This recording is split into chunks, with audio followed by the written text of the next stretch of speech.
Sammy, it's 48 hours, or 24 hours, no, 48 hours since you were scheduled to play against James Lemke. Yesterday, all day rain, scheduled to go on second after 10 o'clock. What type of things did you do to be able to get through the day? Obviously frustrating for everyone. I woke up pretty early, obviously playing second, I had to be awake, but when I woke up it was raining, and I sort of figured we weren't going to be playing in the rain, so just spent a lot of time in the hotel yesterday. It's not a lot you can do when it's raining. You can't go out and spend too much energy, because if you get on, you've got to play. And but just in the hotel room, watch a couple of movies, chill out, and then by the time I did come to the court, I walked in the door just to find out that 2 minutes before I'd been cancelled. So went and caught a movie yesterday afternoon, that sort of thing, and just try to relax as much as possible. Yeah. What sort of movie?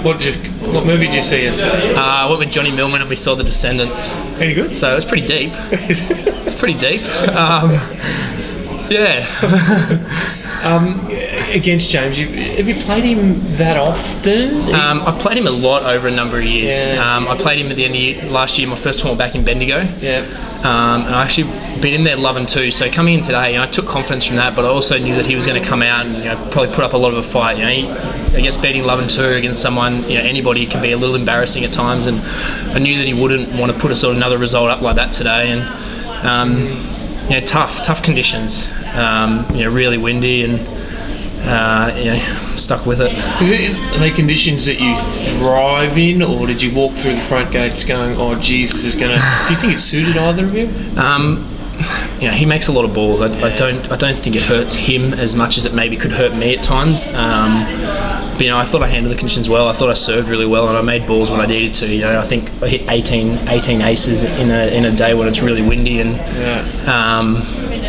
for me that's important. If I'm serving well, I feel good even in conditions like this. Now it was the back end of 2010 where you had a great run of matches through September, October, had just about career high, I think, and then injury started to come in, and then was a little bit rough again with injury. How's the body now? The body's great. I had shoulder surgery last April, and coming back, it's probably been the thing that's hurt the least. I went and straight after my shoulder got better, I went and actually played footy, and which I'm sure you're aware of.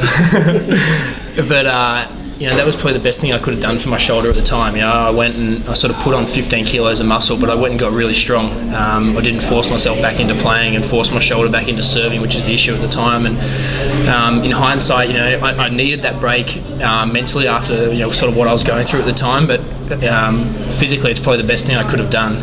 Obviously I'm conditioning my body back into tennis again now with the movement and that side of things, a lot more of that lateral sort of stuff. But in terms of my shoulder, which was the issue, I've got zero problems, and I'm serving as big, if not bigger, than I was before. It's good, isn't it? You mentioned physically, but I dare say it would have been mentally great as well, because football is a team sport. You're hanging out with the guys, and I'm sure you're not underestimating how important that has been as a nice wedge between the beginning of your career and hopefully now what's going to be the next phase of your career. Maybe has it been a little bit of a refresher for you? Oh, definitely. Especially like I said, with the personal side of things I went through, just to get away from the sport and be around a group of guys, and everyone sort of the footy clubs roughly knew what I was going through at the time, and footy clubs are a really tight-knit environment, which I'm sure you're aware of as well. It's a really close bunch of guys, and even now coming back, I'm getting texts and emails from the guys all the time, and they're having a footy boys day on Saturday, which if I'm back they want me to come to, and it's something which I loved. I played footy up until I was nearly 17, and you don't sort of realise how much you miss that team environment until I went back into it, and I loved it. It's been around the footy club. It was a great experience, and it was great for me to go back to, and it came down to me debating whether I was going to keep playing footy or come back to tennis, and I think just having done this for so many years, and the love I really have for this brought me back. But it was a tough decision at the time. Why was it a tough decision? Because I would have thought that you would have seriously considered. I know you got an offer to go and do a pre-season at Williamstown in the VFL, and being a tennis player, the attributes required of being a tennis player can be utilised being a footballer as well. So, and particularly being so tall and being an athlete as well, which is the way the AFL is going, it must have been close to making a decision on all the Yeah, I mean, it was tough. You know, I played the Premier League in Victoria, and at the stage when I started playing that, you know, I negotiated with my team on my match payments, and I just went for the biggest match payment I could get because I had no desire to play tennis, to be honest. Yeah. You know, I just decided to play the Premier League because at the time, you know, I was coaching and it was good money and this sort of stuff. It sounds bad, but that's why I did it first. You know, I decided to come back and play Premier League for the money, and then, you know, I'm a really competitive person. I mean, anyone who knows me will tell you that. And I guess as soon as I got back in that one-on-one competitive environment, even though I was sort of 115 kilos and was cramping after a set and a half, you know, I just loved it. You know, I got on court and I loved it, and you know, I went through that undefeated in singles, and played a money tournament, and then played another money tournament, and then, you know,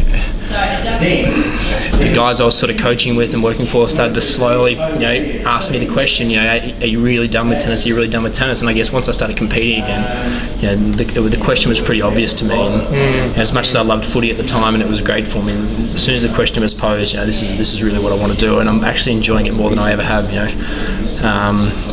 You know, I'm really enjoying it. Yeah, that's awesome. Look, it's so good. And are you more relaxed out in the court, do you think? Do you think you've come away from that time playing football a little bit more enjoying your time on the court? And I think it wasn't just football, it was going and coaching for me as well. Yeah. You know, it gave me a new perspective on things, you know, seeing things from what people have told me for so many years that I might have ignored because you're so caught up in your little headspace, and then all of a sudden I'm telling kids these same things and I'm going, well, you know, maybe I should have listened to some of these guys, what they were telling me at one point, but no, I've got a whole different perspective on things, and you know, especially over the last couple of months, you know, I'm really happy again. You know, and I couldn't say that for a lot of last year. You know, I wasn't a happy person, and it was hard for me. But now I'm genuinely happy again. You know, and as tough as the tennis circuit is, and you know, lonely and these sort of things at times, I know that even if I'm away, I've always got people who are there for me, and everyone's looking out for me, and I've found out who my real friends are, and you know, and it's changed my perspective on things, and I'm happy.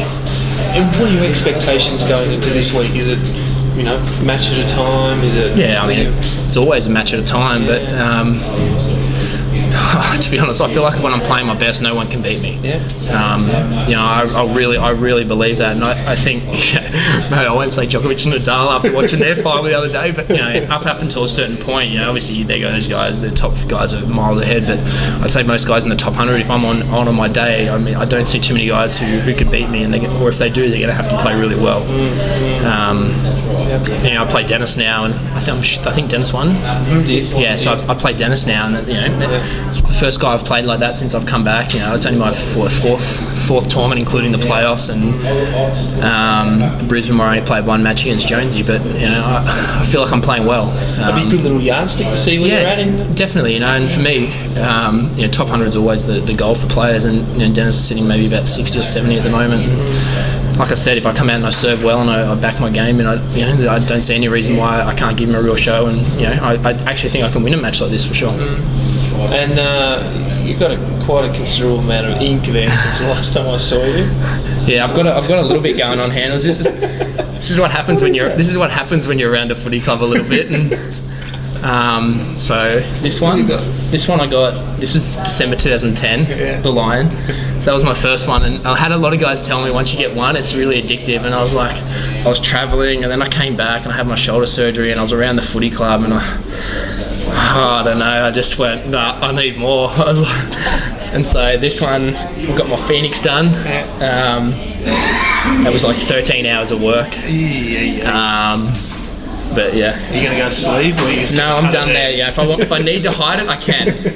Yeah, if I need to act like I'm a good boy, I can hide it. And I've actually got another big one down my ribs, but that was probably the most painful one. But you know, it's not everyone's cup of tea. I know it's not my mum's cup of tea, but yeah, I'm happy with them, and yeah. Who knows? People told me not to get any more, but you never know. I'm always contemplating the next one, to be honest. Where'd the next one go? I don't know. It's a good question. I'm debating. Yeah. Friends for the Lion, or? Yeah, I don't know. Like I said, it's there forever, so you don't want to go ahead and rush and get it stuck on somewhere. No, it's something I've got to think about for a bit first. All right, Sammy, all the best for the rest of the time. Cheers, mate. Okay. No.